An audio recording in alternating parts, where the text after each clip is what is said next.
여러분 한 주간 평안하셨습니까? 요즘은 햇빛 보기가 힘들어서 어떻게 다들 잘 살고 계신지 모르겠습니다. 이제 다 같이 자리에서 일어나 우리 마음과 정성을 다해 하나님 앞에 7월 23일 주일 예배 드리겠습니다.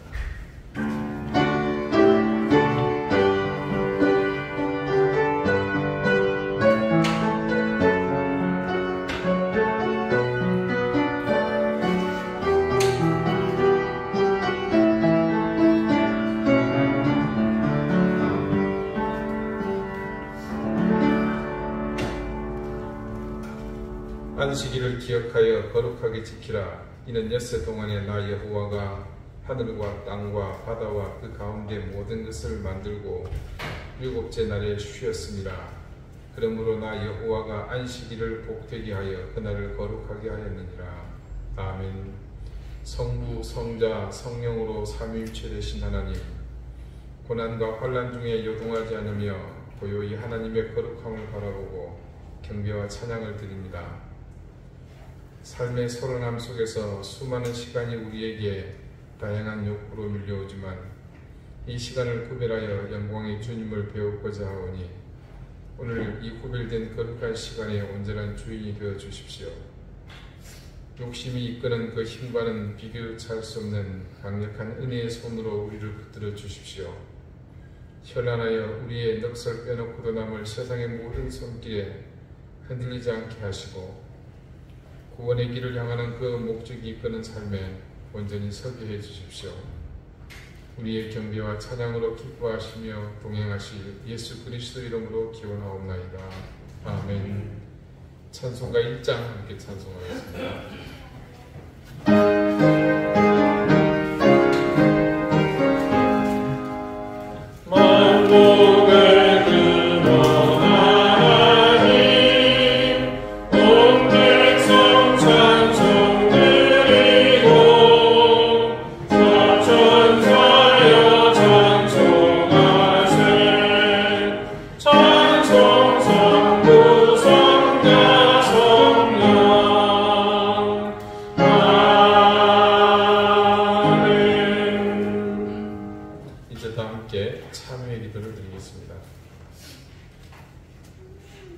자비로우신 아버지 하나님, 돌이켜 우리가 살아계신 하나님 앞에 불의한 일을 행함으로 죄를 지었습니다.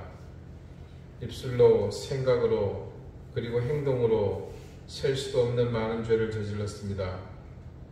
우리의 머리와 손과 발, 그리고 입술과 눈과 귀로 우리에게 주신 귀한 싱아들을 악한 생각으로 가득 채우며 욕심이 가득한 마음이 이끄는 허망한 길을 쫓아 우리의 영혼을 파괴하며 거룩한 성령을 근심케 하며 주의 길을 당당히 걸어갔습니다.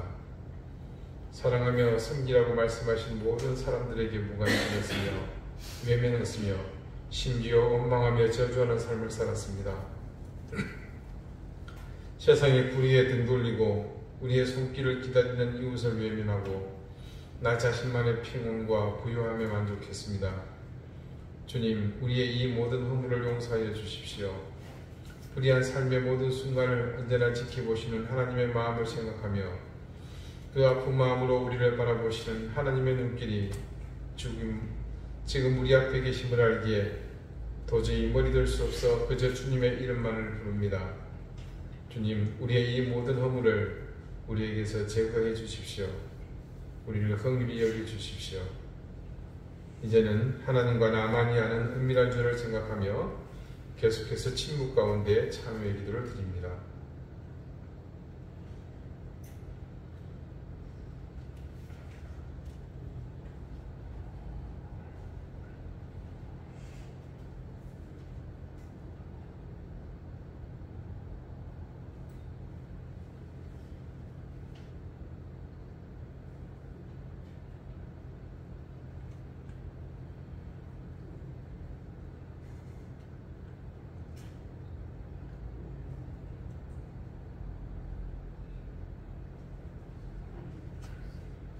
하나님께서는 자신이 부끄러운 죄를 솔직하게 고백하는 사람들에게 말씀하십니다.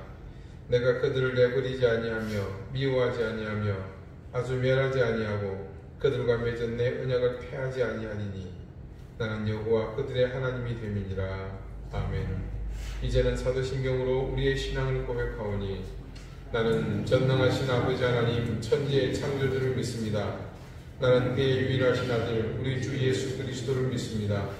그는 성령으로 잉태되어 동정녀 마리아에게서 나시고 본디오 빌라도에게 고난을 받아 십자가에 못 박혀 죽으시고 장사된 지 사흘 만에 죽은 자 가운데서 다시 살아나셨으며 하늘에 오르시어 전능하신 아버지 하나님 우편에 앉아 계시다가 거기로부터 살아있는 자와 죽은 자를 심판하러 오십니다.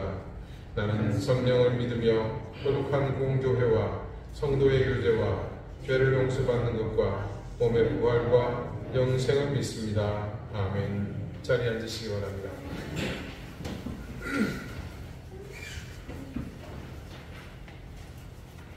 이제 다 함께 성시를 교독하겠습니다. 성시는 교독문 7번 시편 13편입니다.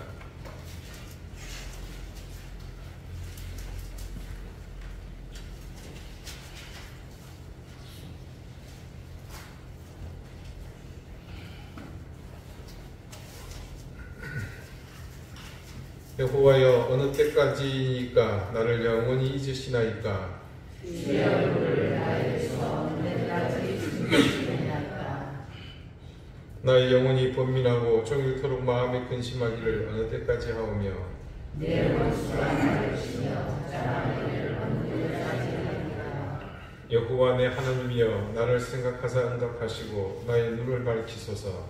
두렵건대 내가 사망의 잠을 잘까 하오며 두렵건대 나의 원수가 이르기를 내가 그를 이겼다 할까 하오며 내가 물을 때 나의 대적들이 기뻐하라 하나이다. 나는 오직 주의 사랑을 의지하여 싸우니 나의 마음은 주의 구원을 기뻐하리이다. 내가 여호와를 찬송하리니 이는 주께서 내게 언덕을 베푸시리로다. 아멘. 기도드리겠습니다. 인자와 자비로 늘 우리와 함께 하시는 아버지 하나님, 온전히 햇빛을 보지 못한 지 많은 날이 되었습니다. 그칠 줄 모르고 이어지는 기나긴 장마는 우리의 삶을 계속해서 주눅들게 하고 있습니다. 이번 폭우로 50명에 가까운 사람들이 아까운 생명을 잃는 사고가 일어났습니다. 누구를 탓하는 것이 이제는 지겨울 정도이지만 이 역시 작은 원칙 하나 제대로 지키지 않은 우리의 무질서함이 빚은 결과라는 것이 너무나 통탄할 일입니다. 주님, 지난주는 안타까운 두 젊은이의 죽음이 우리를 더욱 상심하게 만들었습니다. 수해 현장에서 작은 방심으로 젊은 해병이 목숨을 잃었습니다. 나라를 지키기 위해 군문의 부름을 받은 해병은 그의 임무대로 국민의 안전과 생명을 위해 기꺼이 산화했지만 그것이 또한 사소한 원칙이 지키지 않는 방심에 의한 사고였기에 너무나 안타까웠습니다.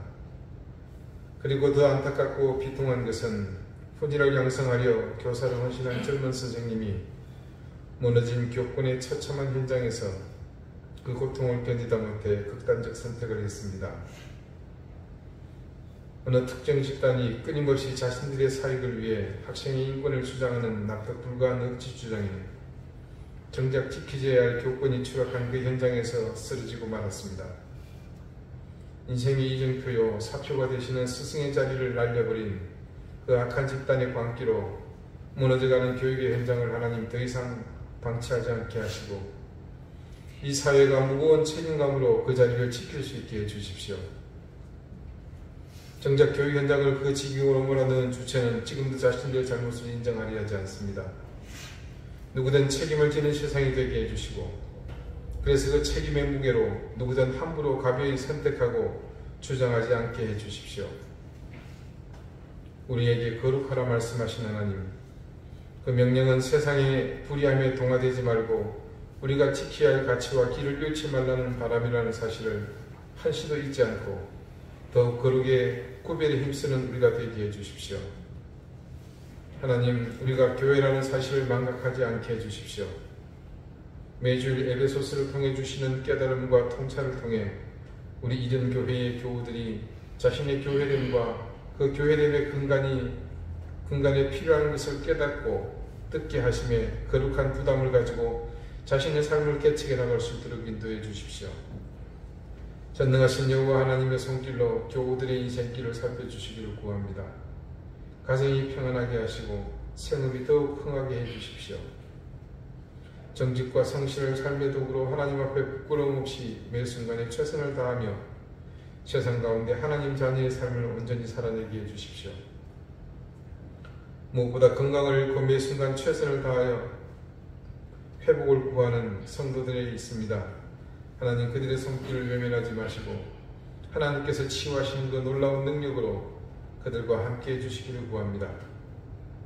장기화되는 러시아의 우크라이나 침공이 속히 하나님 그치게 해주시고 그들이 시도한 이 무모한 남의 나라를 빼앗는 침범이 하나님 온 세계 가운데 철저히 심판받고 다시는 그런 악행이 범해지지 않도록 도와주십시오. 수혜로 가족을 잃은 이웃들, 아들을 잃은 해병의 어머니, 꽃다운 나위에 극단적인 선택을 한 선생님의 가족들 모두에게 하나님의 위로의 손길이 함께 하시길 구합니다. 이제 말씀을 듣습니다. 저희에게 가난하고 겸손한 마음을 주셔서 사람이 아닌 하나님의 음성으로 듣게 해주십시오. 예수 그리스도 이름으로 기도드립니다. 아멘.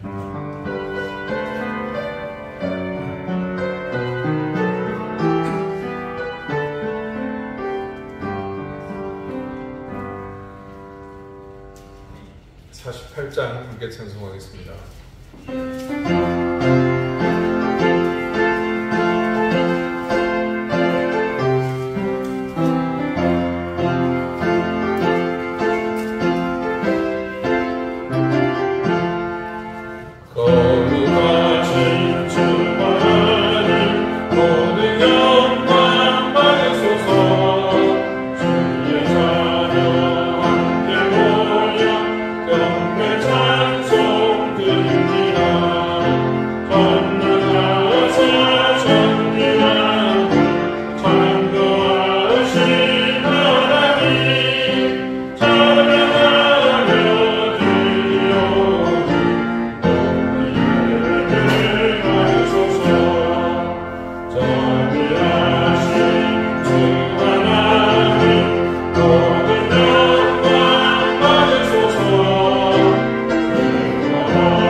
오늘 하나님께서 우리에게 주시는 말씀은 신약성경 에베소서 1장 3절 4절 말씀입니다. 신약 310쪽입니다.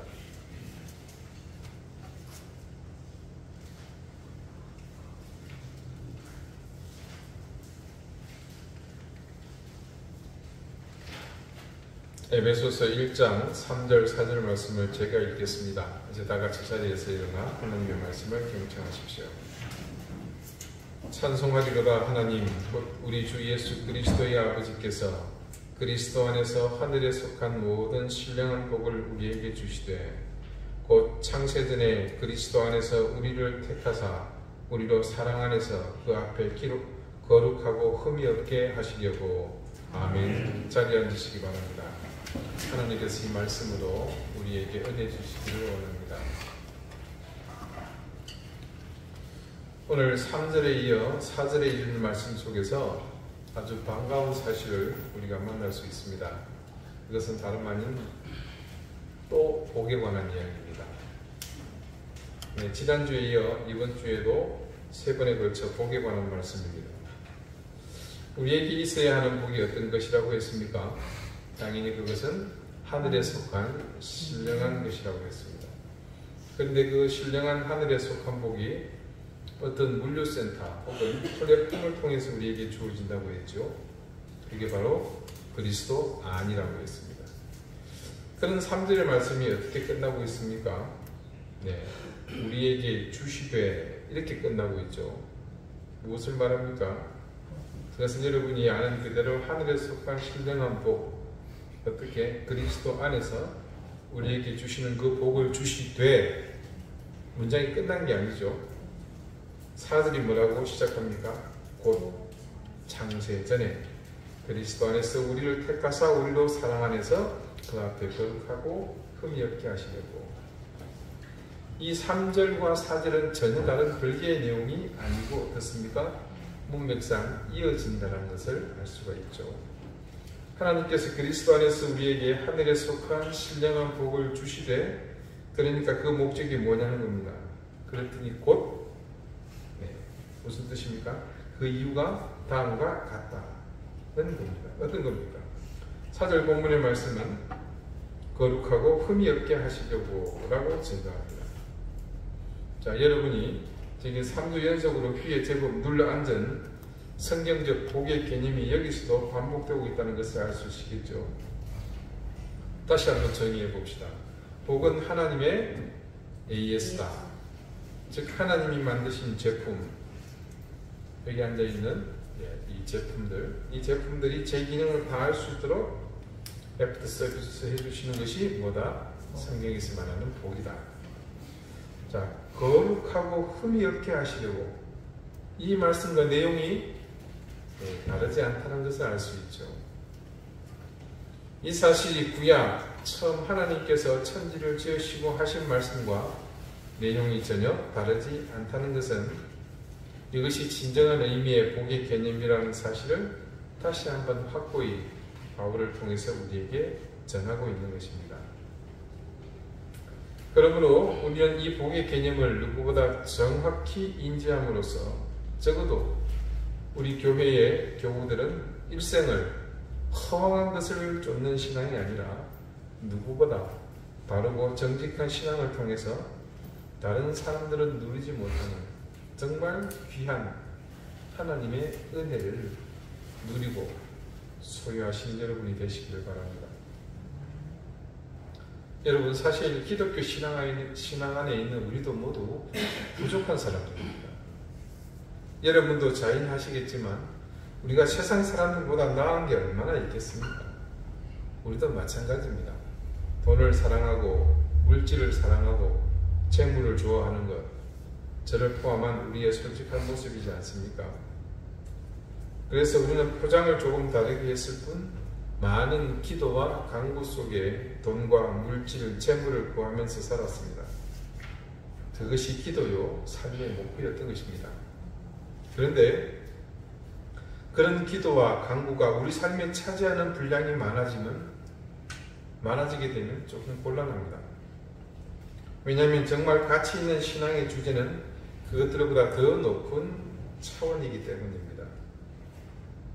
분명히 하나님 안에서 구한다고 그분이 응답해 주셔서 받았다고 생각하지만 그것이 여러분을 온전히 만족하게 해주던가요? 늘 부족함을 느끼지 않습니까? 나는 믿음으로 구했다고, 말씀 안에서 구했다고, 신앙으로 구했다고 말하지만 결국 드러나는 것은 다른 모습이지 않습니까? 그럼 이유가 뭐였다는 거죠? 그게 신앙이 아니었고 믿음이 아니었고 우리 욕망의 산물이었다는 겁니다. 2주 전 제가 마산의 장례식장에 다녀온 것을 여러분 잘 아실 겁니다. 제가 대학 때 정말 스승으로 모셨던 그 목사님의 장례였습니다. 이 목사님께서 교회의 담임으로 부임하셨을 때 교회 교인들이 모두 다 정말 가난하게들 사셨다고 합니다. 그래서 목사님은 자신이 목회하시는 동안에는 모두가 사는 형편이 좀 나아지기를 바라는 마음으로 교인들에게 힘써 강조하는 것이 있습니다. 제가 그 교회에 처음 갔을 때입니다. 예배를 시작하는데 인도하시는 목사님이 강단에 서셔서 다짜고짜 뭐라고 크게 외치시는 겁니다. 그랬더니 교인들이 이구동성으로 크게 또 받아봅니다. 목사님이 수년 내에 이렇게 선창을 하면 교인들은 크게 부응하게 하소서. 이게 하박국 3장 2절에 수년 내에 크게 부응하소서라는 그 구절을 모티브로 해서 이 교회의 표가 된 겁니다. 그래서 모든 예배 시작에 이 구호를 외칩니다. 교인들이 모두가 이 구호를 외치는데 이렇게 보면 얼굴에 화색이 돕니다. 억지로 따라하는 것이 아니라 모두가 기쁜 마음으로 적극적으로 한다는 것을 확인할 수 있었습니다. 한 1년이 지나고 이분들에게 이 구호가 어떤 의미인지 사연을 알게 되었습니다. 그것은 목사님이 이 교회에 부임해서 아까 말씀드린 것처럼 교인들의 살림이 너무 어려운 것을 보시고 우리 교인들이 좀 사는 형편이 나아지도록 삶의 동기부여를 위해서 그렇게 시작하셨다는 겁니다. 그런데 놀라운 것은 그렇게 구호를 외치기 시작하면서 몇 년이 지나니까 모두 정말로 형편들이 조금씩 나아지더라는 겁니다. 월세로 살던 사람이 전세를 얻게 되고 전세를 살던 사람은 작은 집이지만 집을 사게 되었고 조그만 집에 살던 사람은 더욱 큰 집으로 이사가고 모두 그렇게 하나씩 둘씩 형편들이 나아지더라는 겁니다. 교인들은 그것이 이 목사님이 부임하시고 자신들에게 이렇게 동기부여를 하면서 함께 힘을 냈기 때문에 그래서 그 바람대로 하나님이 복을 주셨다고 다들 믿었습니다. 그래서 이 목사님이 은퇴하실 때 제가 서울에서 직접 내려왔었거든요. 다들 모두 울면서 서운해했습니다. 이번 장례식 때도 그 무더위 가운데 묘지까지 따라가서 그 목사님을 아쉬워하며 또 눈물을 흘리면서 그렇게 천국으로 환송을 했습니다. 제가 군대를 다녀오고 다시 복학했을 무렵에는 이제 교회 분위기가 많이 달라졌습니다. 이전처럼 수년 내에 어떻게 해달라는 분위기가 아니라 보다 더 차분하고 이제는 영적인 더 많은 진보를 이루고 있다는 것이 눈에 보였습니다.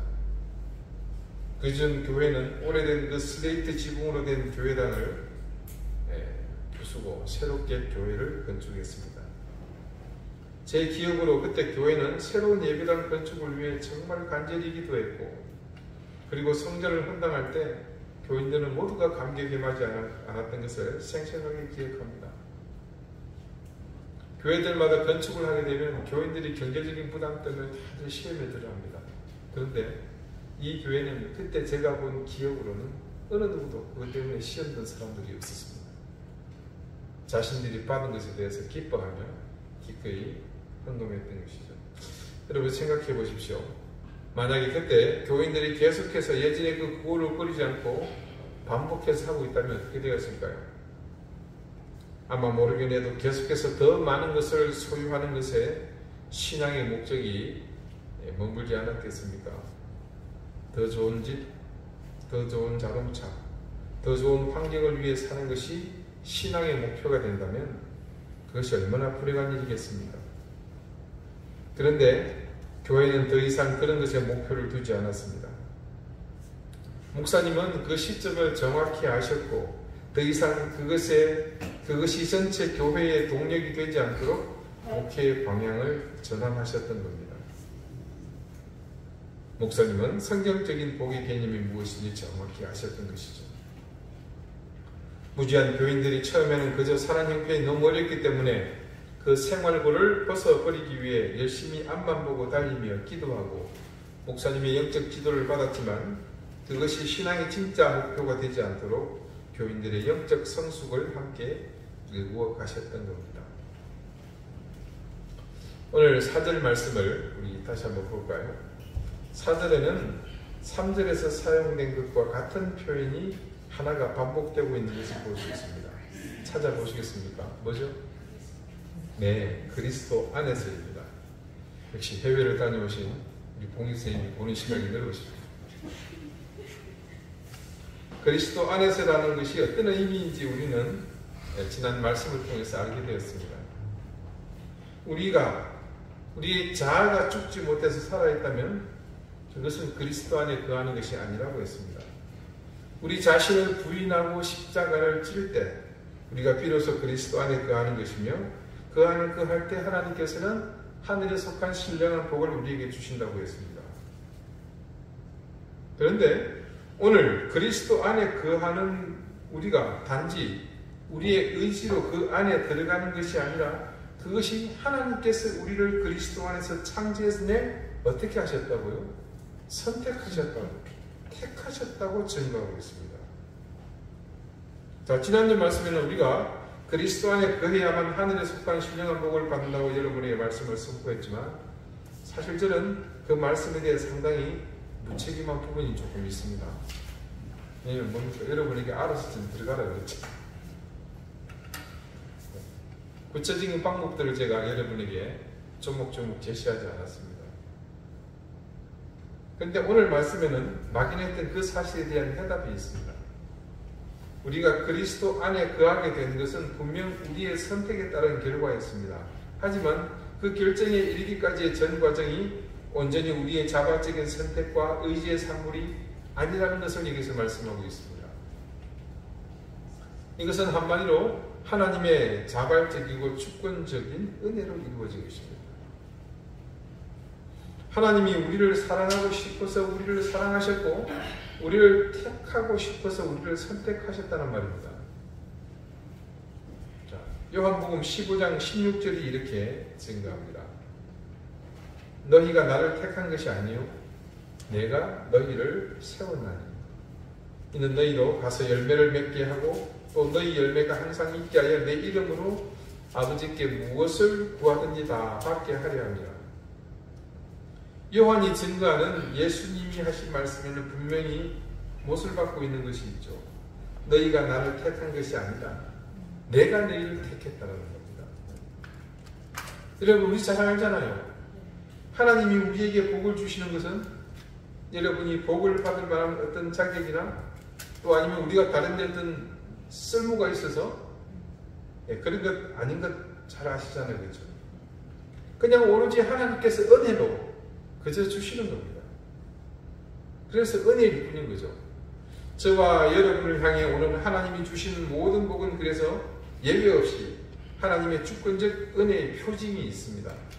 어렵게 생각하지 마시고 하나님께서 은혜로 그냥 이렇게 나누어 주신다는 그런 표들입니다. 근데 지금 우리에게 이렇게 나누어 주시는 하나님의 은혜가 어떤 경로를 통해 우리에게 이른다고 했습니까? 우리가 그리스도 안에 있을 때입니다. 그런데 하나님은 그 길을 이미 우리에게 이렇게 은혜로 준비하시고 열어주셨던 것이죠. 다른 곳이 아니라 바로 하나님이 정하신 그곳 그리스도 안에서 우리를 기다리시는 것이 아니라 택하셔서 아예 우리를 부르셨다는 사실입니다. 그러니까 사실은 제가 무책임한 게 아니고 저는 믿는 구석이 있었기 때문에 여러분을 그리로 밀어냅니다. 우리가 그리스도 안에 거한다는 것이 어떤 의미인지를 압니다. 우리가 그리스도 안에 있으므로 하나님은 우리를 의롭다 하셨습니다. 우리가 그리스도 안에 있으므로 하나님은 우리를 거룩하다고 하셨고 우리를 완전하게 하실 것입니다. 그리고 마침내는 우리마저도 그리스도와 같이 영화롭게 해주십니다. 지난주 말씀드린 것처럼 우리가 그리스도 안에 거하는 그것이 모든 것의 해결점이 됩니다. 결국 우리가 그리스도 안에 거하면 모든 것을 소유하게 되는 것과 같은 것이죠. 그런데 그 모든 해결점이 되는 그리스도 안으로 우리가 어떤 노력을 통해 아니면 어떤 절차를 밟아서 시험을 쳐서 힘들게 우리가 나가야 했던 것이 아니라고 바울이 우리에게 증언합니다. 바로 그런 사실을 오늘 바울은 이 4절 말씀을 통해 우리에게 전하고 있는 것입니다. 곧 창세 전에 그리스도 안에서 우리를 택하사 우리로 사랑 안에서 그 앞에 거룩하고 흠이 없게 하시려고 바울은 하나님의 선택과 결정에 있어서 특정한 한 시점을 지적하고 있습니다. 그것은 창세 전입니다.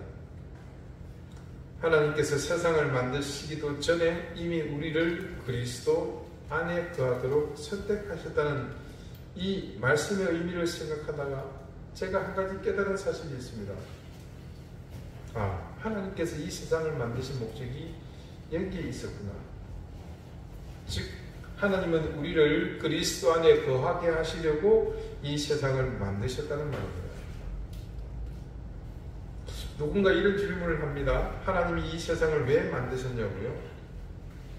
수많은 신학자들과 저명한 이전의 설교가들은 한결같이 대답합니다. 하나님이 우리를 사랑하셔서, 우리를 사랑하시기 위해서라고 말입니다.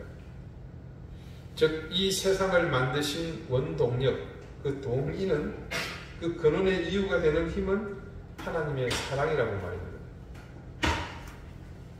그렇다면 바로 그런 대답의 이유를 오늘 이 말씀에서 우리는 찾을 수 있습니다. 그분이 창세전에 그리스도 안에서 우리를 택하신 사실, 바로 여기에 있다는 것을 말입니다. 여러분, 이 말씀의 첫 문장에 바울이 명령하는 것이 있었죠. 우리 그 말씀을 주제로 설교 말씀을 듣지 않았습니까? 그것은 하나님을 강력하게 찬양하라는 것입니다. 에베소서 2번째 말씀의 주제였습니다. 바울은 이 편지를 통해서 자신이 취한 모든 것이 하나님의 뜻이며 은혜이기에 그는 찬송하리로다 라고 시작했지만, 이 편지를 읽으며 그 내용에 담긴 뜻을 발견하는 저와 같은 설교자는, 그리고 그 말씀을 듣는 우리는 함께 그런 하나님을 찬양하지 않을 수 없다는 사실을 깨닫게 됩니다. 저와 여러분을 사랑하시기 위해서, 그래서 모든 문제의 해결점이 되는 그리스도 안에 거하게 하려고 하나님은 세상을 짓기도 전에 이미 우리를 선택하시고 불러주시다는 사실을 여러분은 과연 어떻게 생각하십니까?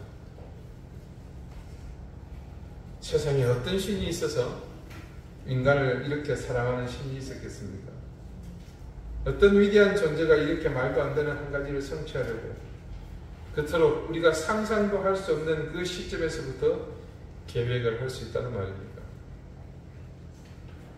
4절 말씀을 다시 한번 보겠습니다. 곧 창세전에 그리스도 안에서 우리를 택하사 우리로 사랑 안에서 그 앞에 거룩하고 흠이 없게 하시려고. 이제 우리는 하나님께서 창세전에 무엇을 하셨는지, 그리고 그 의도가 무엇인지를 깨닫게 되었습니다. 그런데 그렇게 우리를 택하셔서 하시고자 했던 일이 무엇이라고 말씀이신가 합니까? 이미 서두에 결론을 내렸습니다만 우리에게 복을 주시기 위함이라고 하지 않았습니까? 그 복에 대한 실체, 바로 이것입니다. 우리로 사랑 안에서 그 앞에 거룩하고 흠이 없게 하시려고 라는 겁니다. 이 말씀에서 우리가 눈여겨봐야 할 단어가 바로 거룩입니다. 여러분, 거룩이 무슨 뜻이라고 했죠? 네, 이 말은 단어 그 자체에 함정이 있습니다. 거룩이라는 말을 너무 거룩하게만 생각하게 만들거든요. 그렇잖아요. 누차에 걸쳐 말씀드리지만 거룩은 구별입니다. 너무나 단순한 의미입니다. 그러나 결코 그 무게는 가볍지는 않습니다. 어쩌면 악한 영은 우리가 이 거룩이라는 말의 본질에 접근하지 못하도록 일부러 그 의미에 대해 거부감을 가지도록 한 것이 아닐까 하는 생각이 들 정도입니다. 여러분, 거룩을 생각하지 않고 거룩하다는 그 의미에 빠져든다면 이건 악한 영의 장난이다 이렇게 생각하시면 됩니다.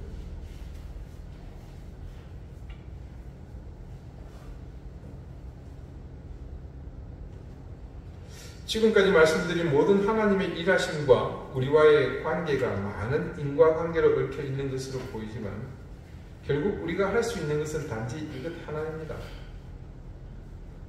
하나님께서 우리를 창세전에 택하셔서 그리스도 안으로 이끌어 복을 주신 이유는 우리가 세상과 구별되도록 하셔서 하늘의 신령한 복을 누리도록 하시기 위함이었습니다. 자, 여러분, 지난주 그 앞주와 드린 말씀에 있어서 뭔가 좀 인과관계가 뒤섞여 있죠. 자, 이게 하나님의 놀라운 신비입니다.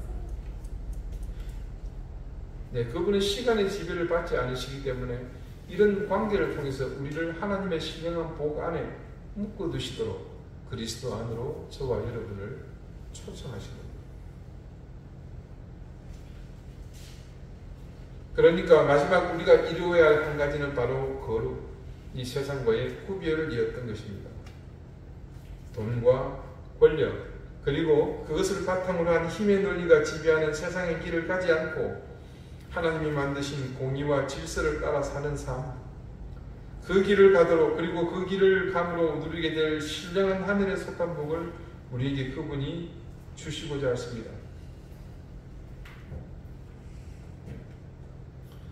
지난주 지상파와 인터넷을 뜨겁게 다루던 두 젊은이의 죽음이 있었습니다.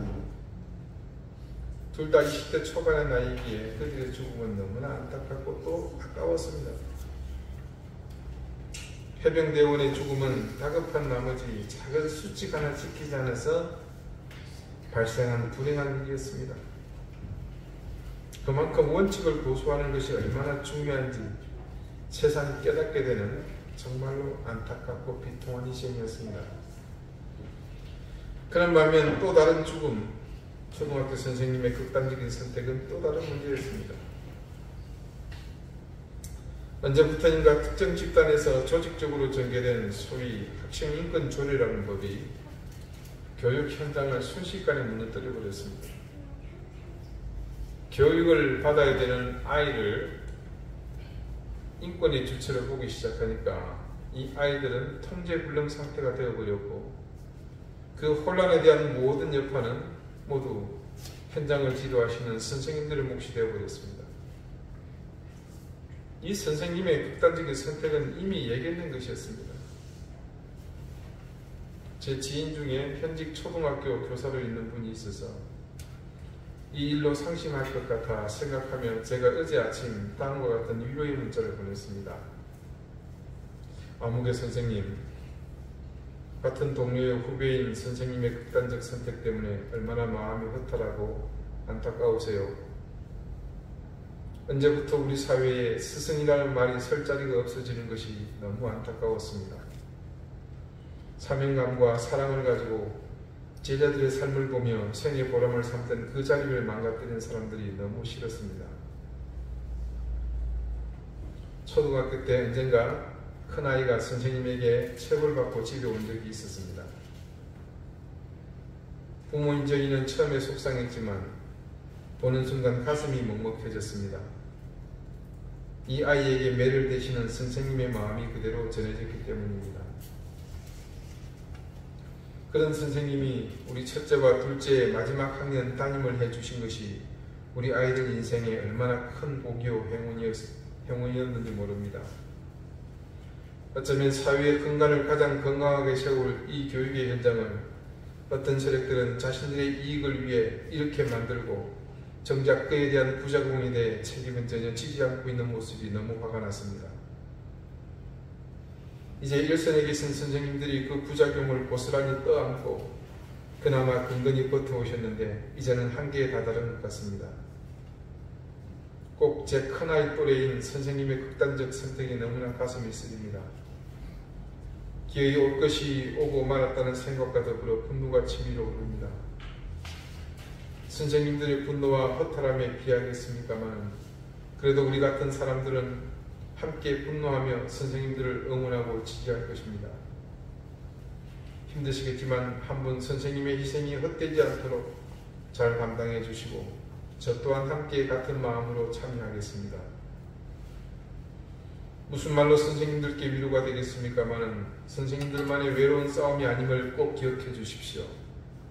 그리고 기도하겠습니다. 하나님이 세우신 이 땅의 공의와 질서를 위해 그리고 인간의 가장 기본이 되는 가치가 무너지지 않기를 위해서 또 이 나라의 건강을 이루신 선생님들의 그 노고와 사명감이 절대 흠집나지 않도록 주의를 준비하면서 상실에 계실 선생님께 그래도 이 말씀이라도 드려야겠다 싶어서 이렇게 보냅니다. 한때 산골 외딴섬에서 교사가 꿈이었던 선생님들을 사랑하는 목사 임장원 드립니다. 이 문자에 그 선생님이 다음과 같이 답장을 주셨습니다. 임 목사님의 글을 읽고 눈물이 나네요. 제가 본 직업 중에 가장 보람되지만 또 가장 악성민원에 시달리는 직업은 교사와 목사라는 생각이 듭니다. 내가 뭐라고 이렇게 좋아해 주는 걸까? 감사한 마음이 들 때도 있지만 요구되는 도덕성도 높고 끊임없이 자기 검열을 하게 되기에 큰 소리조차 내지 못하고 참을 수밖에 없는 일들이 많으니까요. 그래서 임 목사님의 행보 역시 마음이 아프고 한없이 응원하게 됩니다. 교사로 임용되던 첫 해에 첫째 아이를 임신한 채 교단에 섰던 저는 화가 나면 의자를 던지고 가위를 드는 아이가 학급에 있었는데 그 아이 때문에 신경이 쓰여 늘 배를 움켜쥐고 수업을 했습니다. 하혈로 한 달 병가를 내기도 했지요. 그렇게 태교도 제대로 못하고 이를 뻔했던 그 아이가 자라서 엄마와 같은 교사가 되겠다고 교대를 가게 되었을 때 사실 마음이 복잡했습니다. 그래서 이번 일이 더욱 마음이 아리고 먹먹합니다. 늘 진상을 만나는 현장이기에 그 교사만의 일이 아니기에 내 아이의 일이 될 수도 있는 일이기에 더 마음이 무너집니다. 하지만 너무 걱정은 마세요. 저는 그리스도인이기에 공의의 하나님을 믿으며 저에게 주신 미션을 지혜롭게 감당할 테니까요. 이 아침 주신 응원과 위로가 제게 큰 힘이 됩니다. 임 목사님께서도 불의한 일과 억울한 상황에서도 지치지 마시고 힘내세요. 늘 응원하는 저희 같은 사람들이 많습니다. 눈동자같이 지키시는 하나님을 믿습니다. 서울에는 비가 많이 내리네요. 오늘도 목회 현장을 묵묵히 지키고 당당히 강단에 서시는 임 목사님께도 주님의 따뜻한 돌보심이 있으시기를 기도합니다. 감사합니다. 교육의 현장도 목회 현장도 비슷한 것이 있다는 것을 느끼게 됩니다. 그것은 모두가 구별된 삶을 인도하도록 애쓰는 현장이라는 것입니다. 교육의 현장이 무너지면 세상은 온통 앞서 말한 돈과 권력 그리고 그것을 바탕으로 한 힘의 논리가 지배하는 세상의 길을 갈 수밖에 없습니다. 그것도 아니면 인간의 본성이 지배하는 세상, 별거 아닙니다. 먹고 싶을 때 먹고 눕고 싶을 때 눕고 싸고 싶을 때 싸고 화나면 참지 못하고 하고 싶은 말 절제하지 않고 다 해버리고 수치를 모르고 어떻게 사는 겁니까? 동물처럼 사는 것입니다. 우리는 사방천지에서 이런 세상의 모습을 매 순간 보고 있지 않습니까? 사건 사고로도 모자라 드라마, 영화로도 유튜브로도 소설로도 보지 않습니까? 이 땅을 그렇게 몰아가는 세력이 여러분 무엇일 것 같습니까? 목사님 저는 정확히 알 수 있습니다. 그것은 이 세상을 하나님의 권세 아래에서 벗어나게 하려는 세력, 바로 사탄의 마술입니다. 그런 의미에서 성경에서 말하는 복은 우리가 정말 인간답게 살 수 있도록 하신 하나님의 도우심이라는 사실, 그리고 그것이 바로 구별된 삶, 거룩에 있다는 것을 다시 한번 깨닫게 되며 저는 그 하나님을 찬양하지 않을 수가 없습니다. 사랑하는 우리 이들교회 교우 여러분, 하나님께서 우리를 창세전부터 택하셔서 지금 이곳에 서게 하셨습니다. 그것은 이 땅의 모든 인간이 받을 수 있는 최고의 은혜요 복입니다. 그리고 그 은혜와 복, 하늘에 속한 신령한 복이 우리에게 넘치고 완성되는 길은 바로 여기 우리가 세상을 향해 구별되는 삶을 사는 것, 거룩에 있습니다. 거룩은 어려운 것이 아닙니다. 그냥 내가 말씀이 가리키는 방향을 따라 사는 겁니다. 물론 그 방향을 따라 사는 것이 다른 이웃들의 삶과 그들의 방식과 충돌할 수 있습니다. 누군가의 눈에는 어리석어 보이고 한심해 보일 수도 있습니다. 그런다고 거기서 포기하면 우리는 절대 거룩해질 수 없습니다. 크고 작은 수많은 도전이 우리의 의지를 가로막을 수 있습니다. 합리적이고 이치에 맞는 논리로 엄습할 수도 있습니다. 그것은 당연한 일입니다. 우리가 하나님께로 나가는 길을 평탄하게 간다는 것은 애초에 생각조차 하지 않습니다.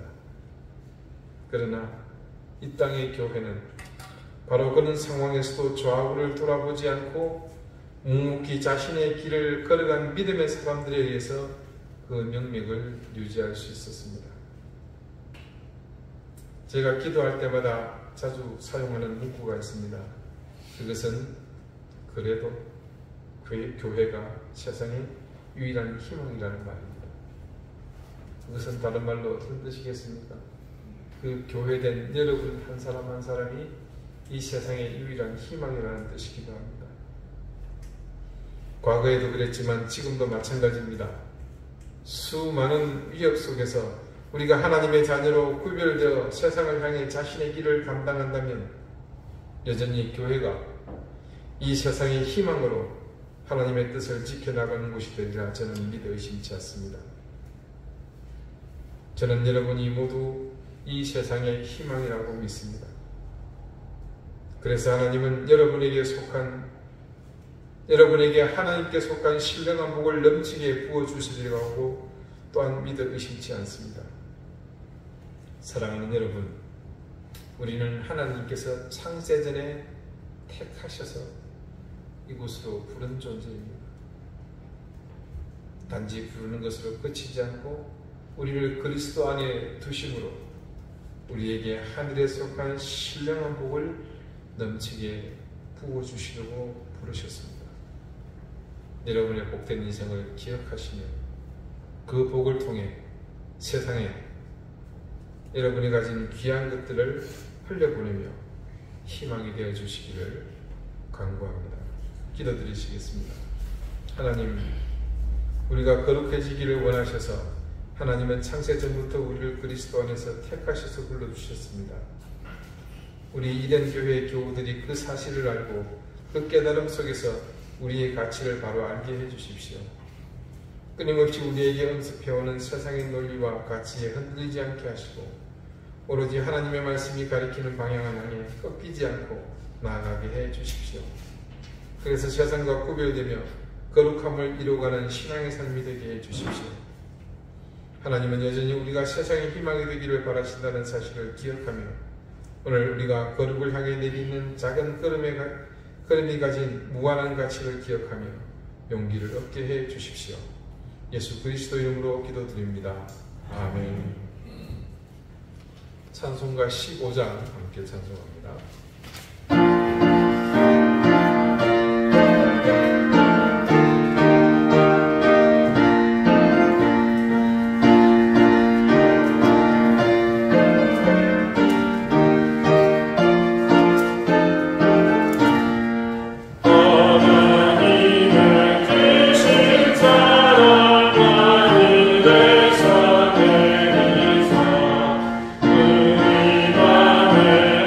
자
그것을 잊지 않습니다. 하나님 앞에 받은 사랑을 기억하고 잊지 않는 하나님의 자녀들이 하나님 주신 것 중 일부를 구별해서 하나님 앞에 드렸습니다. 이 모든 것이 하나님의 은혜요 하나님의 것이라는 그 고백을 이 작은 것을 담아 하나님 앞에 드리오니 저들의 신앙의 고백을 드림을 하나님 기쁘게 받아주십시오. 그들에게 하늘의 신령한 은혜를 더하시고 땅에 기름진 복을 더하시며 그 삶이 하나님 손길에 이끌림 받는 온전하고 거룩한 생이 되도록 하나님께서 귀하게 붙들어 주십시오. 건강의 복을 더해 주시기를 구합니다. 아픔과 절망에 빠지지 않게 도와주시고 이 또한 하나님이 이끄시는 은혜의 통로임을 깨닫고 부족한 건강 때문에 더 기도하고 하나님 앞에 신실하게 세워져가는 하나님 자녀들에게 인도해 주십시오. 매주일 예배를 위해 교회를 청소하며 수고하는 손길이 있습니다. 하나님 그 손길에 복을 주시고 은혜를 더해 주십시오. 교회 학교 어린 자녀들을 위해서 또 예배를 위해서 반주하며 개수하며 여러 공으로 수고하는 귀한 하나님의 자녀들이 있습니다. 그들을 잊지 마시고 그 수고하는 손길의 귀한 복을 하나님 더해 주시기를 간절히 구합니다. 우리 사랑하는 교우들 하나님 그 곳간이 언제나 넉넉하게 해주시고 넉넉하게 채우신 것이 나를 위한 것이 아니라 흘리고 나누어야 한다는 것을 또한 깨닫게 하시며 그 많은 것을 맡기신 청지기의 사명을 감당해가므로 우리 교회는 이 세상 가운데 구별되어 거룩함을 이루어가는 참된 하나님의 희망의 통로가 되게 해 주십시오. 감사드리며 예수 그리스도 이름으로 공헌 기도드립니다. 아멘. 네, 교회 소식 특별한 건 없고요. 여러분 장마철 아직까지도 계속해서 따뜻한데 건강관리에 유의하시기 바랍니다. 우리 전설이 전도사님 오늘 이 확진자와 같이 있을 겁니다. 그래서 아이들에게 좀 피해가 할까 싶어서 오늘 예배를 빠지셨고 우리 광수 형제도 또 그렇게 해서 오늘 못 나오고 확진자들이 조금 늘고 있는 것 같은데 여러분 개개인이 특별히 우리 연로하신 어르신들은 조심하시길 바라겠습니다. 이제 다 같이 자리에서 일어나셔서 앞뒤 좌우 계신 분들과 다정하게 인사를 나누시겠습니다. 54장 함께 찬송합니다.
이제는 예수 그리스도의 은혜와 하나님의 사랑과 성령의 교통하심이 창세전 그리스도 안에서 택하셔 우리를 부르신 하나님의 그 은혜 앞에 하늘의 신령한 복을 누리기에 부족함이 없도록 늘 우리의 삶을 통해 거룩하기를 소망하는 구별되기를 소망하는 우리 사랑하는 이등교의 모든 성도들과 저들의 가정과 생업과 주신 귀한 자녀들 머리 위에 이제로부터 영원토록 항상 함께 있을지어다.